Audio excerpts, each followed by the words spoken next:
Good to see you. How Great. different was this summer break between OTAs and training camp than maybe years past for you? Not much different. Trying to spend as much time with my family during that time that we get as possible. We did less traveling than we normally do, which is kind of nice, to be honest with you. Just spend time here in Cincinnati, but ultimately when late July hits, you're ready to go and kind of say your goodbyes to an extent and get going. Talk to me about the mood change from your first 2 seasons in the city of Cincinnati, Cincinnati's mood, to today. Sure. My interactions with people have always been great. I really, in public, haven't had anybody ever say anything negative to me, even despite some of our lack of success early on. But you certainly feel it being out a little bit more than normal, the excitement and just the overall appreciation. I think my kids oftentimes ask me, why are they thanking you? And of course, they're not thanking me, they're thanking on behalf of the organization. But to explain to the kids that, this the things that we get to do as coaches and players really get to affect a large group of people and make their lives better, and we don't take that for granted. That's why we put in a lot of hard work. We want to win because we want to make ourselves happy, but we want to make the fans of the Bengals happy as well. And so last year was fun, but this league is, what have you done for me lately? So we gotta pick it up and get ready for this season. What was it like surviving the longest NFL season on record? You don't feel it while it's going, because when you make the playoffs, it's just week to week, and you're excited to continue to play, and you find some energy to keep going. It's after the season when it hits you maybe a little bit more, and so you maybe sleep an extra 10 minutes longer than you normally would, or things like that. But it was a long season, and we're ready for another long season. Zach, how involved do you get? What's the process between you and Duke and Mike Brown and the whole staff of situations like Jesse Bates playing on a franchise tag, and where do you fit in with that, and how much is your weight in terms of we need to get this done? Well, that's the beauty of this organization is we speak all the time, every week, every month, on this topic, on a range of topics, and so that we're always aligned and no piece of information is missed by anybody. So we feel like we've always been on the same page, and when he comes, we'll be excited to have him. He's a great person, great player, great leader for us, and when he shows up, we know that he'll be in shape and ready to hit the ground running, and look forward to a great year with Jesse. Do you expect him this week? And if he's not here for training camp, how does that affect the season? Yeah, I'm not going to predict a timeline on when he shows up. That's up to him. But again, I know Jesse. I know that he's working and he's preparing himself to, again, have a great season. So just look forward to when he comes. We'll be ready for him. How do you get these guys motivated? I mean, I don't imagine it's going to be hard because they're probably pretty Right. motivated people. But they had a shortened off season. How do you walk in there? What is the message as you walk in on day one? Well, that's the beauty of kind of the team that we built, is these guys are very self-motivated. And I'm not a big rah-rah speech type of guy. That's not, probably my best trait. But we know that we've got guys hungry to continue to get back to the playoffs and win the division again. And those are certainly things that these guys are excited about. It fuels them. So there's not a lot that I have to poke and prod them to get them going. We have the right group of men in the locker room that do a good job of motivating themselves and those around them. Do you have a list of things, the goals you want to accomplish during this training camp to have you ready for September 11th? Absolutely. There's things that every day, every week, we've got ironed out. I thought last year was a really good training camp for us. We got a lot of good work in. I think our players felt good and ready to go for that first game against Minnesota last year. So there's a lot of things that we've looked at that are similar to last year, while tweaking a couple things that we felt like we needed to tweak. But there'll be benchmarks along the way that as a coaching staff we feel like, okay, we're where we need to be, or we need to spend more time working on something maybe we thought we'd be better at than we are, or maybe something that we didn't think we were going to spend a lot of time on that's going to be really good for us, and we should refocus our thoughts a little bit. But just really excited to get the whole process going. How much does it help the continuity that you've had in this staff? This core group has been together now for a while. How much of an advantage is that?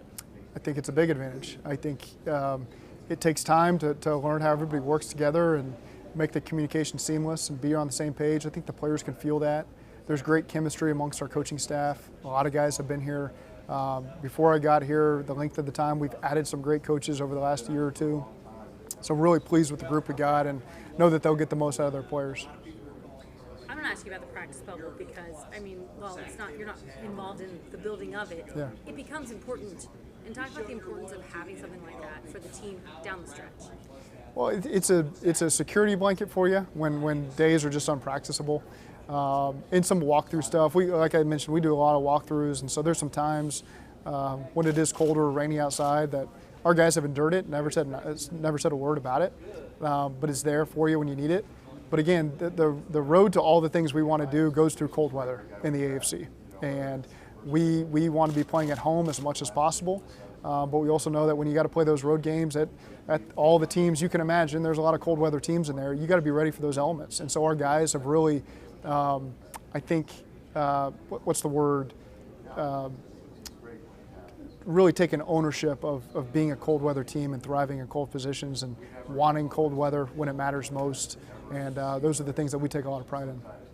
Zach, when you play Pittsburgh, Baltimore, and Cleveland twice a year, obviously that's a major impact on your schedule.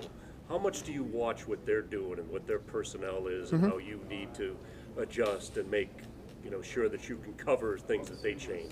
Well, I think 4 years in, that's one of the things that stands out. Having continuity, just myself personally being somewhere for 4 years, you feel like we've played all these teams, 8 times now. You got a good grasp of their personnel and some of the changes that they're making. You're always watching from afar, particularly Pittsburgh. The teams that you play earlier in the season, you pay a little more attention to. But that's where Darren Simmons comes into play. He's been here for 40 years now, and so his experience in the division and knowing all the changes that have taken shape, he's been great guidance for me and a great sounding board. And so again, I think every team in this division pays attention to what's going on personnel-wise amongst the other teams. Guys in the offseason are always working on something, right? Players are working on something. What about you as a head coach? What are you working on for yourself to be even better? You always just want to be prepared for your team and learn from past experiences I've had over 3 years, not just things that happened last year. I continue to learn from things that happened the first 2 years that maybe haven't popped back up until this season.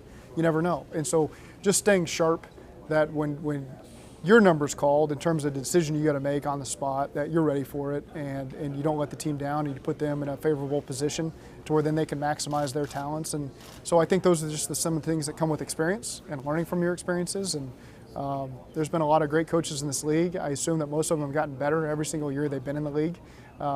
They've never told me that, but I would assume that they probably feel that way, and I hope to continue to feel that way every year that passes for myself. Talking about that first playoff game here at Paul Brown Stadium, this place was on fire. I'm sure you're so highly focused that you don't pay attention to that. Maybe that's not true, though. How much does it matter for talking to the fans now about their involvement and being in the game with this team? We feel that energy. I think the other team feels that energy of what's going against them. It's a huge advantage to us. We have the best fan base in all of football. I mean that. Just how passionate this place is. The city's not too big. Everyone's loyal to this team. Everyone wants to support a winner. They've been with us through thick and thin. We saw fans out there when we weren't winning a lot of games that have really supported us. And so it's special for everyone to be as excited as they are to sell out all these games that we've sold out. That doesn't go unnoticed by our coaching staff and our players, and fuels us to continue to put in some hard work and make sure that you live up to those expectations. Zach, are your boys into Madden yet? Yeah. Do they feel protective at all of the national reputation and how some, Chase was rated low or Hendrickson wasn't in the top 20? And do they feel somewhat protective of those ratings? I don't think they know that. They don't. They're not on the internet. I try to restrict that, so I don't think they see those conversations. They just know that the game's coming out soon. And so I don't think that they know as much as maybe the general public knows about it. But they play it every waking moment. They probably know more about the overall players in this league than I do. Some teams we haven't played in a couple of years, they know those players that play for some of those teams because they play Madden so much, and they make the trades. And it really does, in terms of a football IQ, trains those kids at a much earlier age than I was exposed to, because I don't know, I don't play it, but it seems like it changes every week. If a player gets traded, if a player improves, they bump their scores. And so the kids have a general baseline of knowledge of where this league's at. And it's pretty cool to watch. So come playoff time, maybe you'll be sitting around the conversation with them like, hey guys, what do I need to know about this guy? No, I don't ask the opinions yet, but they certainly have some input on plays that you should be running, that they run on Madden. I don't listen to them, but they are quick to share their input there. Besides the video games, how different is it being the son of a coach? You were the son of a coach, now your sons are sons of coaches. What's the difference between your experiences and their experiences? You can see how it all happens. You can see why I got into coaching. I can see why You know, I wouldn't be shocked if someday my kids come to me and say, hey, we want to coach as well, because I'm already, the things I try to talk to them about and educate them on and teach them why we do things and things they can look for in the games. I can see why, you know, as they get older in life, that becomes something that they want to do because they're around it so much. They're around it more than most kids. You know, I'm excited for them to kind of get those next couple years under their belt where they can come to training camp practices and help us on the field and be in the locker room and do those special things that coaches' kids get to do because we're gone so much. You can see why generally they head in the similar direction a lot of coaches' kids do. Can I ask a couple of injury questions before you go? It's the last one, Dan. I'll make it a two-parter. Okay. Collins first. What can you share about that? How serious it is? He's dealing with an issue with his back, you know, and it's something he's experienced before. And him and vets that kind of go through this stuff on the coaching side and the medical side, we want to be slow to get those guys back into the mix. We know it's a long training camp. He's got a lot of reps under his belt. He feels good about where he's at, and we do too. And so we'll be slow to go with him and Alex. And Osai was not on the pup list, so good sign that he'll be ready to go full go. It is. Again, just another, he's not on PUP.